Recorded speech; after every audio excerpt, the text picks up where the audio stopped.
पुढची महत्त्वाची बातमी, रामदास कदमांनी उद्ध्वस्त करण्याचं भाष्य केलं होतं, त्याला खासदार संजय राऊतांनी आता प्रत्युत्तर दिलंय। त्यांनी तसे प्रयत्न करावेत, आमच्यातही बळ आहे असं राऊतांनी म्हटलेलं आहे। त्याबरोबरच एक दिवस सर्वांना मातोश्रीच्या दारात यावंच लागेल असा दावा राऊतांनी केला। तर प्रयागराजला सरसंघचालक मोहन भागवत गेले असते तर आम्ही देखील गेलो असतो असं म्हणत प्रयागराजला गेलेल्या भाजप आणि शिवसेनेच्या नेत्यांना राऊतांनी टोला लगावलेला आहे।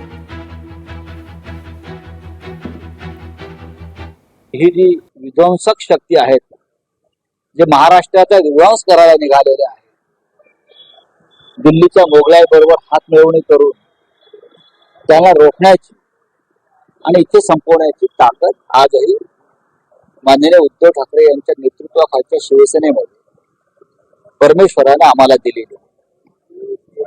हे तुमचे जे फडफड नाही तात्पुरतं आहे, सत्ता आहे म्हणून तुमचं फडफड नाही।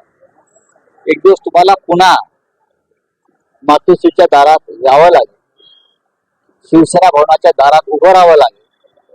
हे माझं फाकीट नसून हा माझा दावा आहे। सरसंघचालक मोहनराव भागवत गेले होते, आम्ही त्यांना फॉलो करतो। राष्ट्रीय स्वयंसेवक संघ असेल, विश्व हिंदू परिषद असेल, बजरंग दल असेल, सध्याचा भारतीय जनता पक्ष हा नकली हिंदुत्ववादी पक्ष आणि त्यांच्याबरोबर हे सगळे आहेत, हे शिंदे खिंदे मिंदे, बरं का, हे डुप्लिकेट लोक आहेत। त्यांनी आम्हाला हिंदुत्व शिकवू नये। राष्ट्रीय स्वयंसेवक संघाचे सरसंघचालक मोहनराव भागवत यांना मी तरी प्रयागराजला जाऊन गंगेत डुबके मारून स्नान करताना पाहिलं नाही। लोकशाही मराठी ऐका, पहा, जागरूक रहा।